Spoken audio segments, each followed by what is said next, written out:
All right, folks. Well, you know you're in for a treat when you hear that tune because it's time for another week of the Rec Poker Podcast. I'm your host, Jim Reid, Bluff-targeting in the home game and at Rec Poker Gym on socials. And I have the best freaking job in the world talking poker with my friends here on the forums edition of the podcast every Monday night while we steal each other's chips in the free nightly home game. Now, this is a kind of a special edition. We, over the course of the year, sometimes, technical stuff happens, guests don't show up. You end up with these weird like lost episodes. So there were actually two lost episodes in 2024, and we're recording this kind of special edition. We're just going to slide this in after the fact, and I'm not sure exactly what number it is because I'm not exactly on top of my game 24/7. But you'll notice that this episode actually did not come out in real time, and so we're kind of releasing it as a little bonus episode over the holidays here. So this and maybe one or two more episodes, we're going to focus on some hands I played in the World Poker Tour Prime or the Championship this December down in Vegas. Had a great time, met up with some fun folks, and played some good poker, I think. But I am excited to be joined by some members of the RecPoker Crew and a very special guest, and we're going to talk about a few of the hands I played in the series recently. So first, I just am excited to mention we're brought to you by Running Aces. They are the official sponsor of the Rec Poker Podcast, and you can find out more about them at runaces.com, or you can just join the fun. We're going to be having a couple putting back a couple of drinks, playing a lot of cards, giving away some prizes, supporting a local food bank at Rec Poker Weekend at Running Aces. That is January 31st and February 1st of 2025. So come on out there and join the fun if you can. And I also want to encourage our folks, if you're listening and you're having a good time, come sign up for a free account at Rec Poker. All it takes is an email address and a smile, although we do insist on both. Or if you want to take your game to the next level, join our premium membership. It's only $22 a month, but you can get your first month for only $5 by using the code RecPoker. And if you support a local food bank in your own area with a donation of just $1 or more, we'll happily give you a free month of Rec Poker to give it a try. So. That's okay. That's the shtick. We're through it. They let me host the show on Mondays, so you get used to hearing my voice, but I am just a small piece of the Rec Poker machine. And if you want to learn more about me and the rest of the folks that really make the magic happen around here, you can go to rec.poker/crew, because that's where you can find out all about the RecPoker Crew. You can also listen up. You're going to meet a few of them right here tonight on the show, starting with Craig Savage. Craig, welcome to the show. Thanks, Jim. I'm glad to be here. I want to remind everybody that every second and fourth Tuesday of the month, Chris Long and I are hosting Teacher's Bet. We put one of our students in the hot seat, go through some tournament hands, pick apart the game, and try to find some leaks. And it's a participation thing. It's a classroom setting, and we really enjoyed to do the first few of them, and we have more coming up in the new year. Hi, I'm Taylor Moss. You can find me on Twitter at Taylor_Moss or as Gopher Boy TJM in the Rec Poker home game, which I stream live previously on Twitch. It's going to be moving to YouTube, where we'll be doing the streaming of our home games. But those are Wednesday evenings at 8 p.m. Central, 9 p.m. Eastern. Come check it out. And we're joined by, we call him Jay, but you know him as Venom. He's here. He's been a big part of Rec Poker for the last little while. Jay, jump on and just tell folks where they can find you and what you're up to right now. Yeah. So as Jim said, Jay, but go as VA Venom. You can find me on Twitter at VA_Venom. It's been an interesting year. Been part of the Rec Poker Crew. Nice little merge here overall. I couldn't be more proud to be a part and just, the community as a whole, just overall improving the game. So I just kind of been doing my thing this year. We had some big conversations around me and me pushing a little more on the MTT side. As you guys know, I'm a cash game grinder, especially here in the lovely state of Texas. This is what I call the donation state. So I just continue to keep grinding at the cash games, trying to find a way to stack Craig. Jay and I are going to see each other today on a cash game table later today. Nice. This is going to be the day, Jim. There you go. I believe it. I love it. Yeah, well, there's a lot. I'm a cash game fan. No lie there. Taylor, well, we talk about this all the time, pros and cons to cash games versus tournaments. But yeah, I think they're both fun, and I just tend to always do a lot better in cash games than tournaments. So you guys have a freaking fantastic time. It's more fun when you're playing with people you know at the table.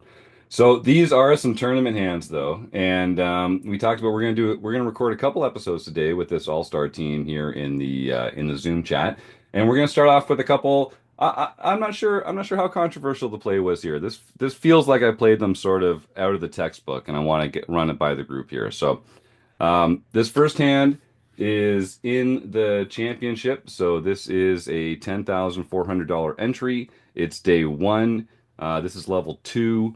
The blinds are 300, 300, 600. I'm in early position. The player to my right is under the gun. They have been min opening pretty frequently. We're going to call this player Paul. I didn't catch their last name, but they were a very experienced player.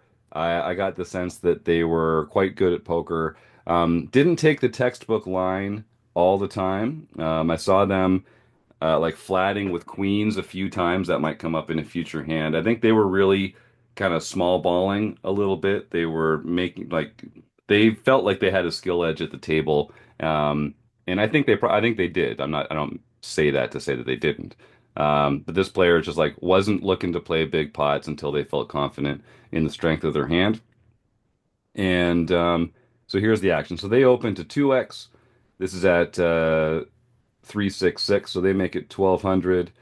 I three bet. Well, here I look down at Ace of Hearts, Jack of Hearts in second position. So does anyone want to call here? Does anyone want to three bet here?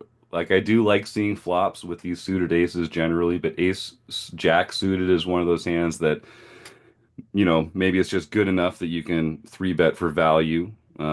Any preference in a vacuum for what action you guys might take? This is versus under the gun. Yeah, Hmm. You're in level two. level two. I think you're deep enough. You three bet here. Yep. Yeah, I Yeah, I think think that. this is. Go ahead, Oh, Taylor. okay. I was gonna say, I think this is kind of like one of those like borderline hands, right? Like, because what would you do with ace queen suited? It feels like a much more comfortable three bet here, and almost going for value.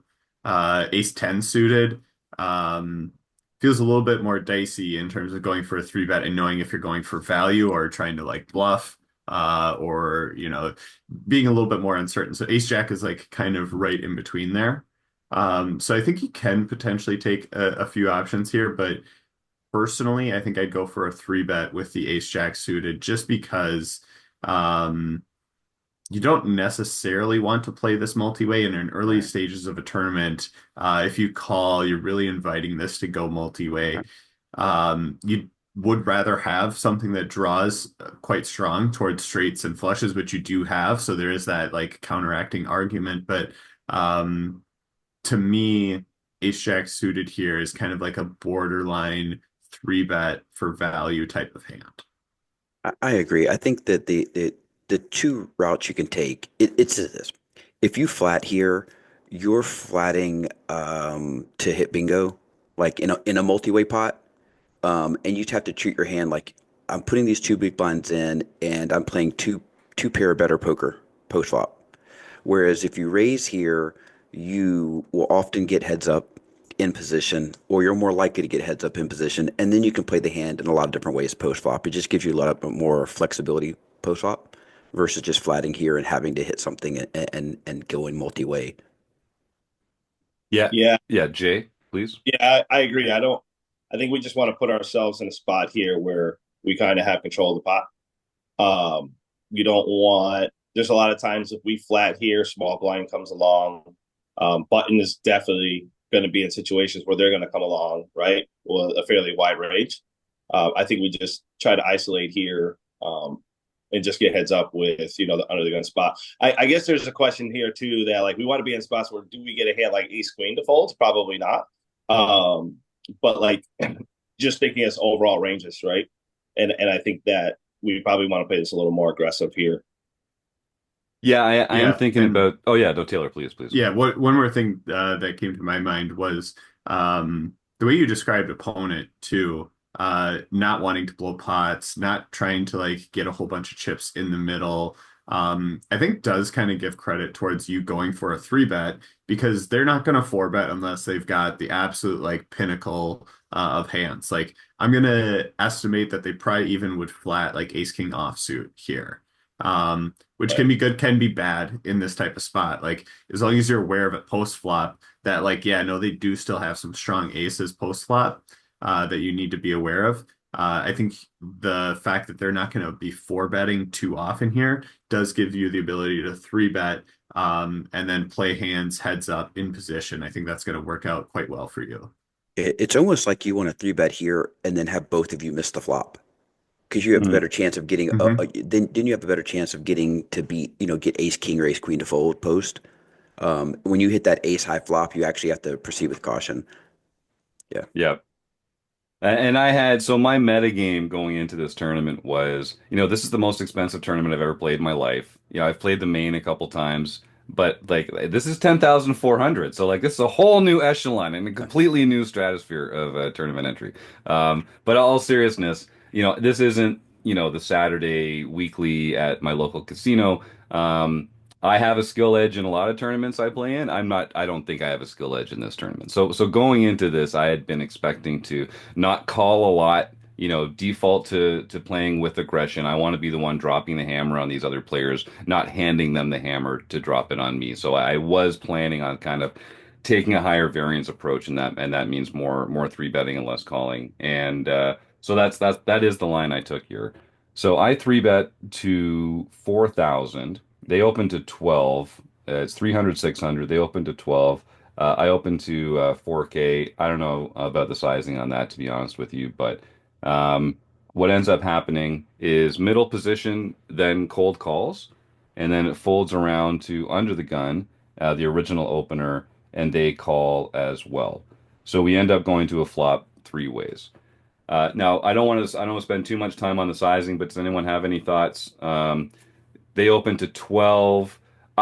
I like to be sensitive to open sizing when I'm three betting, but I don't want them to like be able to define the cost of them playing the hand. So usually um, if they open like 2x, I'll make it a little more than 3x they're open. If they make it like 3x, I'll make it less than 3x they're open, but I don't want them to be the one that determines the size of it. Taylor?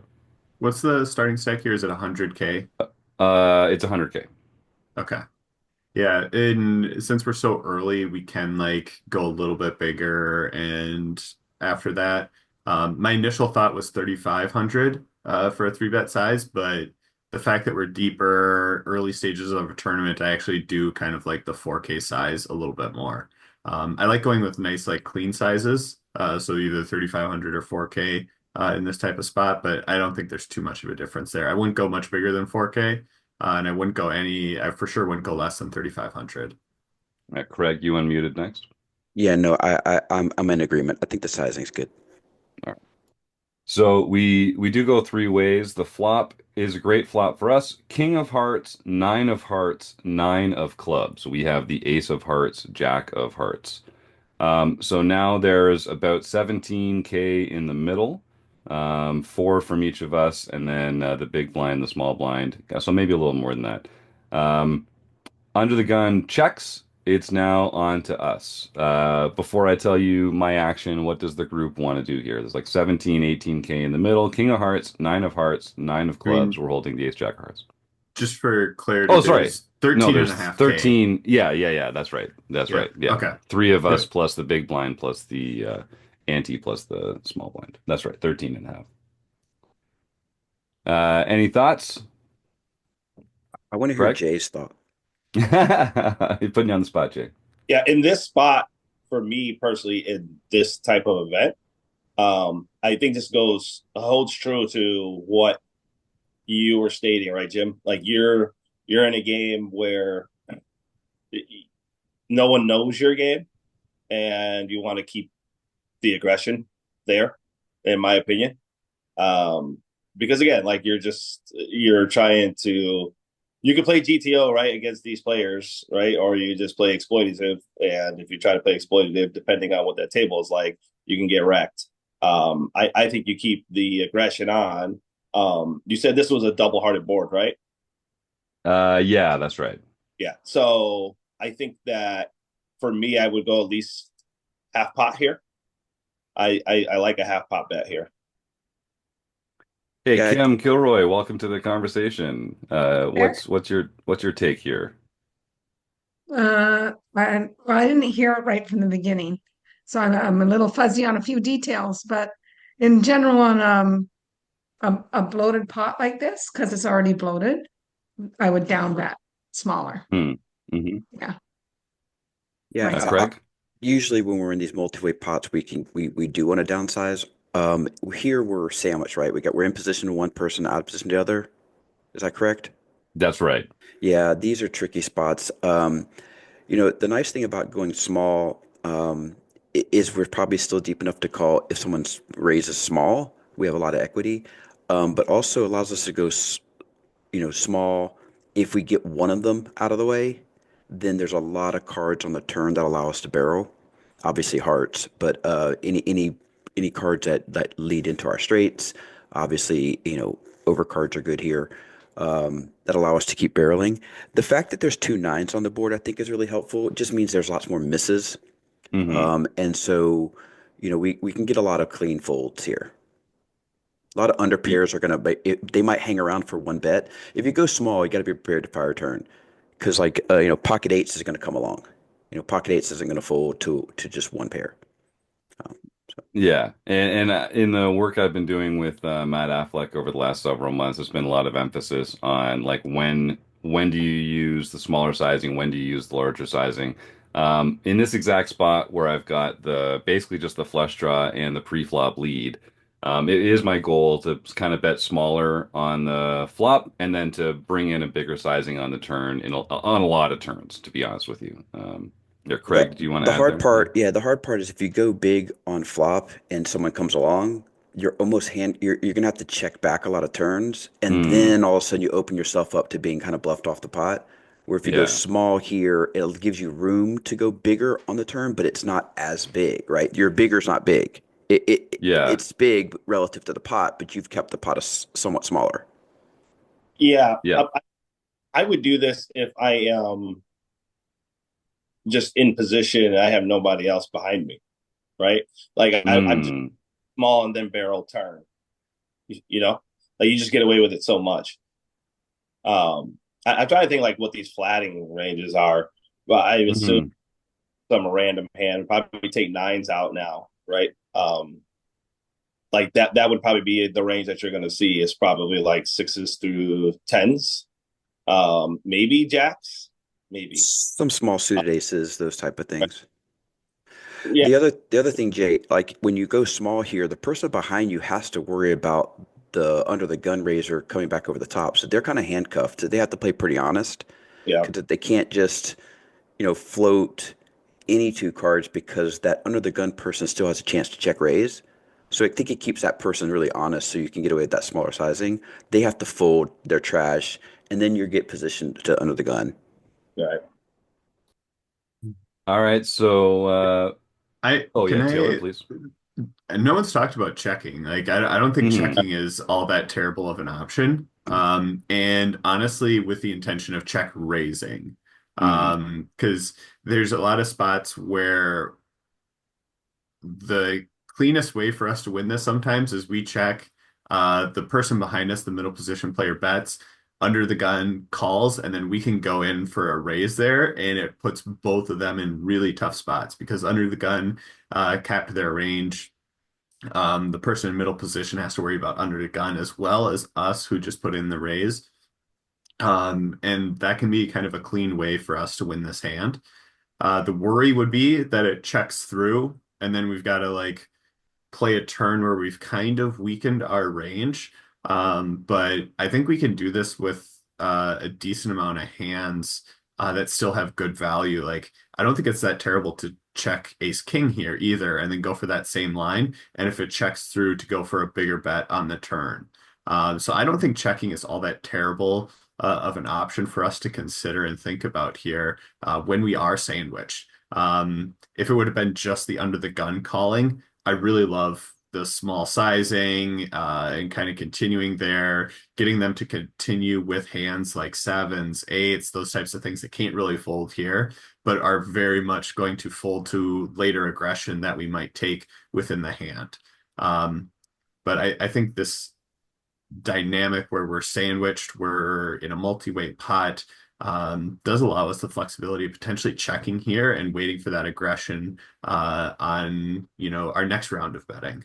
I like that a lot. I like that. I like that also live. If you can look to your left and you see the Mm. person behind you, or if you just have seen the person behind you look to steal pots when check two, if they're just that person that, oh, two people checked me, I'm going to fire, and they fire small, especially if they fire small and under the gun just calls that small, they're capped there. Then all of a sudden, yeah, I really love that. That idea is smart, Taylor. Well done. It looks super strong too. Right. Yeah. I think it's fine in a not like a single raise pot. Like this is a three bet pot, so our range is much stronger. Mm. So that's my only comment to that. Yep. Love the feedback here. This is great. I love it when we get a panel of crushers in here, and I especially love it when we actually disagree on how to play some of these spots. So don't hold back just because someone else said something that you think makes sense. I want to hear people coming up with alternative ways to play the hand. So I do decide to continue. I bet 5K into a pot of 13.5. So it is a bit of a down bet. And I'm also kind of thinking that that middle position player has, I guess not technically a down bet because the pre-flop raise was only to four, but it's about a third of the pot. Um, I'm also putting that middle position player on a lot of pocket pairs under a king. I don't think it's likely that they have a nine. I suppose they could have some like suited connectors that they chose to call here with that'll have some nines in them. I have zero nines in the pre-flop openers range. But I do think that they have a lot of king X, but they also have a lot of like ace queen, ace jack, a lot of other hands there. So I bet five. The middle position player calls, and under the gun folds. So we're halfway there. We got one of the players to call. Unfortunately, we're out of position to the other player. Um, the turn comes the two of clubs. So the board is King of Hearts, nine of clubs, two of clubs. There is one player left in position to us, and the pot is 23.5 thousand. What are people's thoughts at this point here in the hand? We had talked about kind of just like sizing up in a vacuum. Does the two clubs change anything, Taylor? I think this is the exact turn card that we would want to continue with, like our preconceived notion of then going bigger on this turn. So with 23 and a half in there, this feels like a 15K size bet, maybe a little bit bigger, probably not much smaller, but somewhere, kind of around there would be my game plan. The value that I'd be balancing with this is if I would also bet ace king on this type of board. I'd be going and continuing with that type of thing, or pocket aces. Pocket aces, I would be definitely taking this exact same line with. So we have some value here, but we're also not representing a ton of value, because if we have queens, jacks, those types of things, we're not going to take this line. So we're really kind of showcasing a lot of strength here, but we do have, that nut flush draw that will kind of save us in the spots where they potentially have a king. And you want to have some like added equity for those types of spots. Yeah. Any other thoughts on this one? What's the Jay? stack to pot ratio? It was pretty high. This is level two. We start with 100K, and no one had been getting out of line yet. So I think on the flop, it's like a stack to pot ratio of 8.5 or so. Now that we're on the turn, it's still over four, I think, or around four. Jay? Yeah, I think I'm aligned here with Taylor. As played, um, we went 33%, maybe like here, you put in like 16.5, Yep. and that's probably a good bet. Yep. Um, yeah, I'm aligned with Taylor on that one. As played. Yeah, so this is a spot. So I play regular listeners will know most of my volume's online and has been for the last couple decades. I'm a more of an online player than a cash player. And one of the ways that that handicaps me when I'm playing live is I'm just not as quick. I'm not as accurate on pot sizing, stack sizing, knowing exactly how much is in there, calibrating my sizes perfectly. That's actually a weakness of mine. I work on it. I try and play live more. I try and spend more time just knowing exactly how much is in the pot, how much is in people's stacks. Um, I don't know if I was just like still kind of getting used to the action or anyway, I bet what I thought was pretty big. It was actually 12K, which it turns out to be about half pot. I'd meant for it to be a little more than half pot, like you guys are talking about as a proportion of the pot, but um, as it happens, they did fold and we picked up the pot. So it wasn't didn't cost me anything to do it. But I think you guys are right. When I talked about sizing up on the turn, I did mean more than half pot. I don't think we're applying, a lot of the same pressure at 12K that we are at like 16K. Now that being said, if the other player does have exactly the kind of hands that we're talking about, like nines or not nines, but like tens, eights, sevens. I think they're probably not as elastic to the sizing. I think, 12K probably gets it done as equally as 15K, but that was the action. Taylor, you unmuted first, and then Kim, I Yeah. think.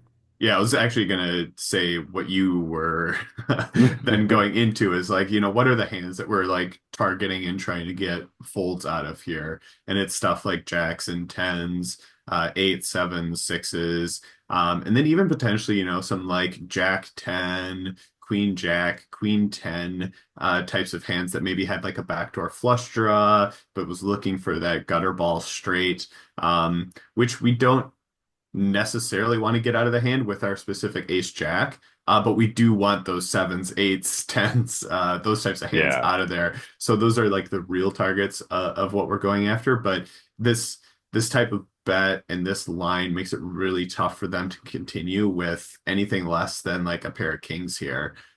So it does work quite frequently, and part of the benefits of like going small on flop to go bigger on turn, you have a wide defend range when you go small, and then you really like attack some of those weaker holdings. And that's exactly what we're trying to do here, and it worked out great for you. Kim? I was just going to say that when you're playing live, people aren't as aware of what the actual pot size is. And when you're in this sort of three bet pot this early in the tournament and you make that kind of that size of a bet, it seems a lot bigger than it is. Mm-hmm. Yeah, I like that. Jay? Yeah, I think the ranges here are spot on. I said this earlier. In these spots, it's not uncommon in events where especially live events, where players will just flat a three bet behind with like threes plus. You see it all the time. Mm-hmm. Mm-hmm. Mm-hmm. That we're definitely in a spot here where it's just some random under pairs to the king, and like mandatory double barrel, you know, uh, and not being. I think the key here too is you cannot be afraid to play hands out of position. And I think where a lot of folks lose, especially from like just pure study, is just learning how to play hands out of position. Mm. I don't, you guys notice it? I see it all the time that you get a lot of big hands in early position, right? Like we always want the dream spot where we just catch aces on the button. You know what I mean? It just feels like we're just wide all the time. We're three men, right? But the reality is like you get put in a lot of spots where you're just going to have big hands and you're going to be out of position. And a lot of players don't spend time focusing on their game in those spots, right? So like you just can't be scared. And I think that this right here, as played, is, in my opinion, is pretty perfect. I think you get the Fire Flame Mm. Wizard. Yeah, I'm gonna follow up because and Jay got to some of what I was gonna say is when you got to the action going into the turn, where the person in position on you called your C bet and the undergun folded, and you say, okay, how do we feel now? Like the opposite of what we wanted, right? So what Right. we expected when we bet the flop was for the person behind us to fold and the under the gun person to get, and now we're in position. That's what we said we were trying to do. And all of a sudden that didn't happen. And then what I want to say is kudos to you because a lot of times we know we bet small on the flop to plan to go bet big on the turn, but now we're the out of position player and it feels a lot harder to go follow through with the plan. And I think a lot of people back away from the plan at that point when they got the person that called was not the person they expected to call. And Hmm. so now, because if it's easy when we're in position on the turn, it just feels easier, right? Because we get to then, check back rivers or whatever, give up or go for big value when we hit. All those things are good for us when we're in position. And to follow through on the turn out of position, I think it is smart and also think it's courageous. And I think that some people can't. I know I have in the past stopped my action there. I had a plan and I veered away from it because what I thought was going to happen on the flop didn't happen. So kudos to you to following through on the plan. Yeah, thanks, man. I mean, listen, it's I hate playing out of position. I'm not comfortable playing out of position. Bad things happen when you're playing out of position. That's actually one things I mentioned to Matt Affleck during our sessions was like, let's look at a lot of spots out of position. I really want to feel more comfortable, more confident pulling the trigger in those spots. So we did. And knowing when to double barrel, when to give up, knowing when to take the check call line versus the check raised range. I want a line. I want to give Matt a lot of credit because we put in a lot of work on these out of position spots, really just to sort of make me feel more comfortable, more confident, more able to pull the trigger when the spot's called for it. I think what's helpful there is to really get a good sense of the ranges, like put some actual Yeah, hands in there. Once you start naming the hands that that player has behind you, then it makes it easier because they don't have a lot of kings at that point. They don't have a lot of nines, and they have exactly the type of hands you're talking about, including some of those gutters that with the back doors that Taylor was talking about. And yeah, once you realize that, then it makes it easier to go for it because as soon as they call and you start thinking monsters on the bed, they have a king, then we back away from that plan. But they might have a king that they're playing weirdly, but doesn't they still have more of the other hands? Yeah. yeah. And the other thing too, one of the things I've been doing personally to kind of combat that piece, right? To your point, like we just don't like playing in these spots. It's never comfortable. It's just forcing yourself to be comfortable in these situations. Multi-way flops is an unsolved per se, right? Situations, but I have put myself in spots where when I'm in multi-way pots, I am the continued aggressor all the time. And it's amazing how many folds that you will see because, especially when you're playing live, and live is a lot softer. I don't care if it's a 10K, like there's a lot of soft spots, to be honest, right? They're like putting yourself in those spots of like, hey, I'm continuing here, which means I have a big hand, and you just get so many folds Hmm. I know like DFS will tell you we played an event and he sat on my left for a while. And I can tell you, he'll tell you like I fired at every pot. If there were four callers, it was like, yeah, you shouldn't be limping here. You play bad, and I'm just firing. Right. Yeah. And I think you just have to get comfortable with that space. Yeah, totally agree. Speaking of Scott Beckham, DFS Brad, he's here in the panel. You unmuted, Scott. What would you like to share with the group here? Oh no, just basically what Jay was saying as far as aggression factor in pots.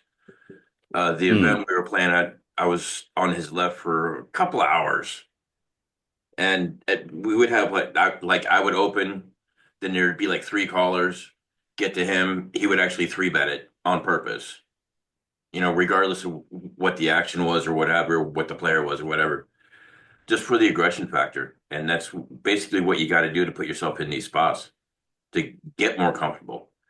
Because if you don't do that, you're never going to progress, and you're going to be like, okay, well, I should have done this. Well, next time maybe I'll kick myself in the butt and actually do this. Yeah. Yeah, and I like that, that's one of the reasons I encourage folks to play in our Play Money free Poker Stars home game club games because what you really need to do, and I was talking to a coaching client about this earlier this week, you need to just get a lot of reps in these situations that you're not comfortable in. Raising when you would normally call, putting on your hero cape and calling when you would normally fold. Like you don't want to be exploring this uncomfortable space for the first time in a live tournament when it matters. Like you want to have gone through at least like seen what it feels like to take this aggressive action, this action that's outside of your comfort zone, more frequently when the stakes are low, so that when it counts, you can come and bring it. So great conversation. Let's actually just roll into one other hand that's kind of similar to this one. And then we'll close this episode and get back together for another episode soon. So this is actually just a few hands later. Our table is filled out a little bit more. So there's a new player under the gun. They open to 2x. Middle position calls. And I have Ace of Hearts, King of Hearts. So a slight upgrade from the Ace of Hearts, Jack of Hearts hand. Um, I think this is a pretty mandatory three bet. It's a squeeze spot. Craig, What position are you in? I think I got to be in the hijack here. I actually Okay. didn't write it down, but I think I'm Okay. in the hijack. I didn't know if you were in the blinds or you're in Yeah, position. You're in yeah. position. No, Okay. I'm in position, and we Got get it. the under the gun open and middle Hmm. position calls. And I'm this is probably the same level because I haven't updated the level in my notes. So it's probably still 300, 300, sorry, 300, 600, 600. And so I think I'm three betting here a lot. This is a squeeze spot. There's dead money in the pot. And I'm going to be sizing up a bit from my previous size because, again, there's one more player in there. So I go to 6K and, we can nitpick about the sizing a little bit. But I think just because we've already been in this episode for about half an hour, we'll just kind of roll through this. Uh, call. So both players call. And this is something that you see when we're deeper like this. I think even excellent players just decide that it's not a significant portion of their stack, and they can kind of go continue with some speculative hands that they wouldn't necessarily if they were short stack. Taylor?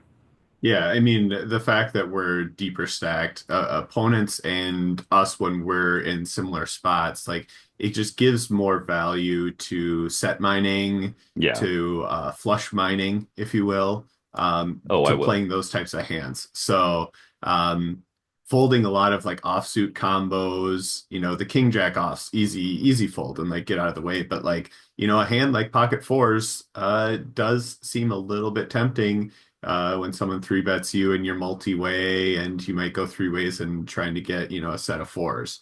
A little bit more appealing than when you're playing 20 bigs effective and then you get three bet and you're like, well, I have to put in, five and a half, six blinds here. And then if I do hit my set, I can maybe win 14 more. That math just doesn't work out. So you are going to get some of those. And it does make sense to be a little bit wider in your defense versus three bets in the early stages. Yep. So this is the dynamics a little different at this spot. The original Razor, I think, hadn't been at the table for long, and the middle position player is the player that had opened, and I had three bet them in the previous hand. So they both call. Um, the flop comes nine of hearts, eight of hearts, three of spades. So like we're feeling good, guys. This is a set like this is we three bet the very first hand of the tournament because we were in the small blind and the button raised and it was just like, no, we're not having that today, fellas.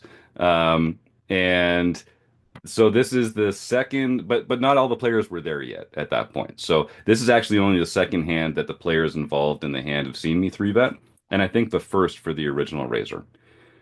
So there's about this time there is about 18 K in the pot. I think 19 and a half, I suppose, if my math is correct. And under the gun checks, and the middle position player leads 3,000 into the approximately 19,000 pot. What are we thinking here? So this player called the original raise, called our three bet, and now on nine of hearts, eight of hearts, three of spades leads 3,000 into 19K. What are we putting them on? What action do we like when we have ace of hearts, king of hearts? Sorry, what Taylor. was you talked about this person um at the very on set, and you thought they were a little bit more seasoned in the game, like knew what they were doing type of Yeah, and spot. and honestly, like if I had seen this action devoid of context, I would say, oh well, that's not a very profitable play. Mhm. Like I'm not sure I would take that line. But this player, I think, has been a professional player, has done some coaching, has been a player for, decades. Um, I'll give you a little extra information. So after the hand, we were talking about it, and this player said, "Yeah, I had a plan for this hand, and then I just decided to change it on the flop. And I don't know why I did, but like that was they just like decided on the flop to do something that they wouldn't typically do. That's all the information I really have, Taylor." Yeah, because I mean, this is a weird line for someone to take to lead into the pre-flop aggressor and to do so so small. Because it does seem very blockerish. And depending on a person's skill level, the blockerish bet can like mean different things. Because my first inclination is, okay, you've got some sort of like small equity that you're hoping to see like future cards with. But it seems even more weird because we've got the ace and king of hearts, which block a lot of their flush draws. So, maybe it's, some straight draw types of things. Um, it doesn't really feel like it's sets or two pairs or things like that. So this feels like one of those spots where we can probably raise, and it's going to make us play a lot easier on turns and rivers if we do raise here. Scott, you unmuted next, and then Craig. Yeah, the 3,000, like Taylor was saying, definitely way too small for you know for his line that he's going to be taking. And I actually agree with Taylor on a raise here. Just the amount of the raise, I really don't know. Maybe raise it to eight, not too big, like 17, 18 maybe, just about 3x. No, yeah, that's too big. 13, yeah, somewhere around there. But I actually like the raise here. Yeah. Th Craig? this 3,000 bet would really, really freeze me. I really am struggling to find like what it means. Um, so I think that I hate the term like to find to like, get information to bet to get information, but like I think that the problem is if we just flat here, we're basically turning our hand face up. Hmm. In terms of like we just have overs, but we're actually stronger than that because we have the nut overs. Um, so I'm raising here. I'm asking myself this question though, like, is he doing this with sets? It doesn't, it feels like he shouldn't. It's almost like a pair plus draw type hand, like weak pair plus draw type hand. And so I think we need to punish that. We need to put some more chips in the pot. We have a lot of cards that are going to help us. Obviously, the worst situations if we're up against, sets. Um, and I think we just have to raise and then just proceed with caution post, on the turn and river. So that's my Yep. plan here. And I think we don't have to go too big in the raise, but we can't go too small. We don't want to like min click it, right? Right. But we don't want to go, we don't want to raise big and then have them like come over the top and then all of a sudden throw away all our equity. So I'm kind of stuck here. I don't know. I'd like to see what Jay says. Well, it goes to your point. The reason for this bet is just for what you said. The bet is to freeze the action. Like he essentially in this spot, he kind of just takes over all the action here, Mhm. right? By making this bet. And I think like to you and Taylor's point, like I don't see this being sets or two pairs. There's just on this board, you have to have some equity denial, right? If you have a hand like that. So I think you have to go a little bit bigger if you're going to be the guy that's in the sandwich situation and you're going to take the lead here. Yeah, I think you have to go a little bit bigger. Um, I think raising is just a mandatory spot with this type of bet. But when they break flow like this, it's literally to do just that. They just want to Mm. lock it up. They want to freeze all the action. And now they essentially have taken over the action, right? And if this is a steady player, he probably gets that, you know? Yeah, I think so. Taylor? Yeah, that's exactly where I was going to go with this because I was going to turn this back to you, Jim, and say, hey, if you have ace king of clubs, spades, or club spade Right. in this type of spot, what are you doing versus this 3K bet? Yeah, I think like ace king offsuit here, it probably does freeze me perfectly. And I just like call, honestly, like in real time. It's such a weird spot. And so they get in this situation where like, so what am I raising? I'm really only raising Yeah. over pairs, right? That's exactly where I was going with this is like then it makes ace king a really good like hand to include within your raises because if you're only going to be raising, aces, kings, queens, jacks in this type of spot, you have to have something else to go with it. And like Jack 10 seems like another type of hand to include there, but like you get this bet and you have Jack 10 with no backdoor flush draw. Like, are you going to call? Or are you going to raise? Like, that one feels a little bit iffy as well. I think this one, Ace King suited with the flush draw, like makes a really nice inclusion in here for raises that it feels like you're currently behind, but you still have a whole lot of equity. And if you can get them to fold hands that are, pocket tens, Hmm. pocket sevens, 9-10 suited, or, things that have like, pair plus something else to go with it, it's a big win for you in this spot. So I think there is a lot of credit towards raising here. So I did raise, and I don't see anyone unmuted, so we'll wrap this up here. I did raise. I went pretty small because I didn't, like you said, I didn't want to kind of get blown off my equity, and I was kind of unsure about what this meant. I didn't get there in time, um, but I raised to 11, so it was only another eight, which is pretty small. It's very, callable. Everyone else ended up folding, and so we took the hand there. He told me he folded pocket queens, and I believe him. We had a good conversation. He was playing very, like I say, low variance in this, and he said afterwards, like he really wanted to know if I had pocket aces or if I had pocket kings. And, and I was like, well, that's a good fold, man. Like what are you gonna do? Like I think when I sit down and I've got the word rec like emblazoned on my shirt, people do also, at least for the first couple orbits, people do give me credit for like just having monsters, like having big pairs when I three bet. And so after a couple seconds, he was like, well, maybe you did just have ace high there. And I was like, well, you'll never know, blah, blah, blah. But I think it's exactly it. Like Taylor, I think he was expecting me to be in a situation where I'm only raising with overpairs. And what overpairs am I really three betting, in that spot? Maybe jacks, maybe tens, but I think I didn't disabuse him of the notion that he got away cheap from a bigger pair. Let me put it that way. Kim, you unmuted first, and then Jay. I this is this middle position that did that? The Yeah, guy, the second.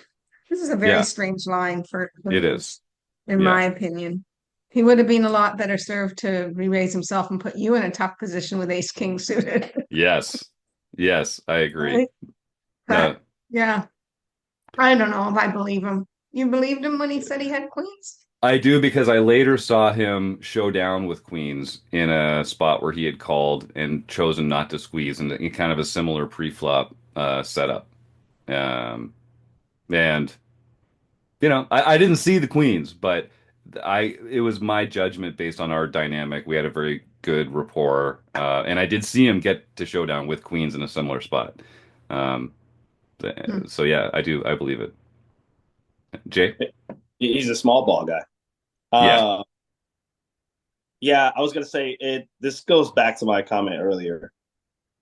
The greatest part of you being in this situation in this specific event, right? In this hand, I think just kind of checks the box there is nobody knows how Jim Reid plays poker, right? Hmm. Like you're Hmm. not a pro at the table, you know what I'm saying? Although like you have a solid game, like you're not the guy that everybody kind of knows what you're doing out there, right? That's right. And I think where a lot of players tighten up in these spots, like they get the opportunity to play in these events, is they don't utilize that to their benefit. Is understanding like you get to do so much um, in these events when you're the unknown, right? You're the wild card at the table. Um, there's going to be some of that. They think you're unstudied, so you're playing face up, right? There's going to be a little bit of that. But the reality is like these are the perfect situations that you have to take care of. I mean, that you take advantage of, you know. And I think in these two spots, like you did just that. Um, and then you change it up. Dynamics is everything. Like Craig and Yeah. I had a big conversation about this. Is like if you can understand the dynamics of the table, you just need to be able to adjust, right? And then all of the study that you put in, I know like Taylor touched on some really good points, and you just implement these things, understanding the dynamic of your table, and that's probably the most key part. If I know that I'm sitting at a table full of, it's a tougher spot. There's a lot of crushers there, a lot of regs. I'm just gonna like my game changes completely, right? Mm. Uh, versus if I'm sitting at a table where I know there's just like a lot of loose aggressive, or there's they're on the fishy side. I'm completely flipping my game, right? And that's where I think just a lot of people tend to, when they say I'm being successful or I'm not being successful at the game, is because they don't understand the dynamics. And the more you understand that, the more you allow yourself to be a lot more successful, especially in the MTT space, right? Because there's just so many more decisions that need to be made versus like in the cash. 100%. Kim? Just curious if this guy had three bet, would you cold four bet? Probably Ace king not. suited? Probably not, honestly. I probably just like, it's a big moment. Like I probably also want to see if I can make a hand, honestly. Yeah, at these You would stacked just flat. depths, at these stacked Yeah. depths, I'm not opposed at all. Yeah.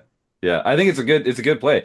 The this is level two. I didn't really have a read on like how often are these guys three betting or not. I like in retrospect, if this player had three bet, knowing that they like to flat with queens, it's like I'm definitely just calling there. Um, and in fact, I would say there were a couple players further to my left that were three betting more. But for the first couple levels, for the first three levels or so, it wasn't that aggressive. I was probably three betting more than anyone else at the table, just by straight frequency. Now, as you can see, I also got like decent cards, so like I'm three betting with ace king suited, ace jack suited, like that's gonna happen. Um, so we're actually going to take a look in next week's, or this is the first of two lost episodes from 2024. So the next episode, we're going to look at two other hands where we had opportunities to three bet, and we actually ended up getting in some very different spots post flop. And I think it'll be a good corollary to this episode. So I'm going to try and have these released both in the same week as a little Christmas present to some of our listeners so that they can get a sense of both. But the reason I put these two together is because I really want our listeners to understand how much easier these hands were to play post flop for me because I was the pre-flop three better. And when you're in spots like this where you're considering just smooth calling or cold calling in position or three betting, like these these hands are much more difficult for me to play post flop if I just call. The fact that I took the three bet line, took in charge of the hand pre-flop, built a pot where I'm going to be playing, ideally in position and with a card range edge. It just makes life easier. You don't have to just make a hand. I was able to just take basically overcards and a flush draw and leverage into some wins here. And that's just harder to do when you don't have the betting initiative. So the one thing I wanted to really just reinforce to our audience here is squeeze the trigger on those spots. You don't have to do it all the time, but like get comfortable. Like we talked about earlier, play in the play money home games, play in some like $3 online tournaments, play in some tournaments where you can get used to taking these lines that you're not naturally comfortable with because they are profitable and you should be doing them more in your real games that matter. But don't let that be the first time that you're like forced to wrestle with it. Take advantage of some of the resources available to you and get comfortable being uncomfortable. That's, profit doesn't come from comfort. So if you're always feeling comfortable at the table, either you're a freaking boss and you have no more ways to improve, or you need to kind of push the envelope a little bit, push yourself and get into, see what happens when you lower your threshold for aggression, good things happen. So, all right, well, I want to thank Jay, Scott, Kim, Craig, and Taylor. Of course, the Running Aces Hotel, Racetrack, and Casino. Thanks for all your support. You, the listeners at home, we'll catch up to you next week on the Rec Poker Podcast. All right, couldn't do it without you. Have a good night, everybody.